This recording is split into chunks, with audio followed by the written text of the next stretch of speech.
మడ విధ్వంసం, తీరంలో భారీగా మడ చెట్ల నరికివేత, ఇంతేరు బీచ్ నుంచి ఉర్లగొంది తిప్ప వరకు ఆక్రమణ, మడ అడవులకు రెండు వైపులా చెరువుల తవ్వకాలు, సముద్రపు అలలకు అతి దగ్గరగా ఆక్వా సాగు, ఆక్రమణలను మరింత విస్తరించేందుకు పెగ్ మార్కింగ్, సముద్ర తీర ప్రాంతాలకు పొంచి ఉన్న ప్రమాదం, పట్టించుకోని అధికారులు. విజయవాడ కృత్తివెన్ను మండలం ఇంతేరులో మడ విధ్వంసం యథేచ్ఛగా కొనసాగుతుంది. కోస్టల్ రెగ్యులేషన్ జోన్ ఉల్లంఘనలకు అక్రమార్కులు పాల్పడుతున్నారు. మడ అడవులను దాటుకొని సముద్రపు అంచులను తాకేలా రొయ్యల చెరువులను ఏర్పాటు చేస్తున్నారు. చెరువుల గట్లు సముద్ర తీరానికి అత్యంత సమీపంలో ఉన్నాయంటే నిబంధనల ఉల్లంఘన ఏ స్థాయిలో ఉందో అర్థం చేసుకోవచ్చు. భారీగా మడ చెట్లను నరికి రొయ్యల చెరువులుగా మార్చేశారు. కృత్తివెన్ను మండల భౌగోళిక స్వరూపం చూస్తుంటే తీవ్ర ఆందోళన కలిగిస్తుంది. కృత్తివెన్ను మండలం పరిధిలో ఇంతేరు గ్రామం వెంబడి ఉన్న మడ అడవిని దాటుకొని, మడ ఫారెస్ట్ ను దాటుకొని సముద్ర తీర ప్రాంతం వైపు అక్రమార్కులు రొయ్యల చెరువులు తవ్వుకుంటూ పోతున్నారు. పెగ్ మార్కింగ్ వేశారు. కృత్తివెన్ను మండలం పరిధిలో మడ అడవులు మరింత నరికివేయడానికి క్షేత్రస్థాయిలో పెగ్ మార్కింగ్ చేయడం గమనార్హం.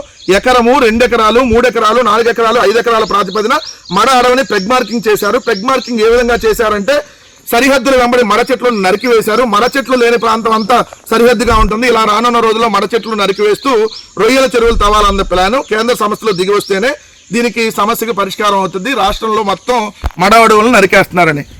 మిస్టర్ పవన్ కళ్యాణ్ మడ అడవుల శాఖ మంత్రి. తెలుసు కదా మడ అడవులు అంటే మనకి. ఆ రోజు మేము మడ అడవుల్ని ఏమి ధ్వంసం చేయకపోయినా ధ్వంసం చేశారని ఒక దుష్ప్రచారం చేశారు కదా. మడ అడవులను ధ్వంసం చేశారని ఒక దుష్ప్రచారం చేశారు కదా.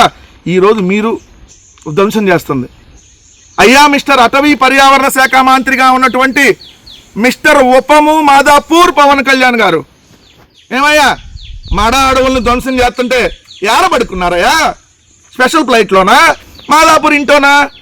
మడ అడవుల్ని ధ్వంసం చేస్తుంది ఈరోజు కూటమి ప్రభుత్వం. ఇది సాక్షాత్తు వాళ్ళ కరపత్రిక ఆంధ్రజ్యోతిలోనే వచ్చినటువంటి వార్తా ఖాతే జిల్లా పేపర్. ఇది రాష్ట్ర పేపర్లో రాయలా, మెయిన్ పేపర్లో రాయలా, ఇది జిల్లా పేపర్లో. మడ విధ్వంసం, మడ అడవుల్ని నరికేస్తా ఉన్నారు. మీరు మనుషుల్నే నరుకుతున్నారులే, ఇంకా అడవుల్ని ఎందుకు నరకరు? మనుషుల్ని నడి రోడ్డు మీద నరుకుతుంటేనే దిక్కు లేదు ఆంధ్రప్రదేశ్లో. ఇంకా అడవుల్ని నరికితే ఎవరు పట్టించుకుంటారని రేపొద్దున మీరు హెడ్డింగ్ కూడా పెడతారు. ఇప్పుడే మరి చెప్పండి, మడ అడవులను నరికింది ఎవరు? అడవులను నాశనం చేస్తుంది ఎవరు? పర్యావరణాన్ని దెబ్బతీసినాడికి, పర్యావరణాన్ని దశాబ్దాలుగా దెబ్బతీసినాడికి రాజ్యసభ సీట్ ఇచ్చింది ఎవరు? ఇలా ఈరోజు పర్యావరణాన్ని ధ్వంసం జరుగుతూ ఉంటే, పర్యావరణ విధ్వంసం ఏదైతే విశాఖపట్నంలో కొండలన్నింటినీ ప్రైవేటు వాళ్ళకి అమ్మేస్తుంటే, కొండలన్నింటినీ తొలిచేస్తుంటే ఒక్కరోజు మాట్లాడలేదే. ఇలా మడ అడవుల గురించి ఎందుకు మాట్లాడతావు? సో మడ అడవులను ధ్వంసం చేస్తున్నారు. మిస్టర్ ఉపము గారు అలియాస్ DCM అలియాస్ మాదాపూర్లో ఉండేటటువంటి పవన్ కళ్యాణ్ గారిని అంతేలే, మీరు కోడి చెరువు కబ్జా చేశారు, వీళ్ళు మడ అడవులను కబ్జా చేస్తున్నారు.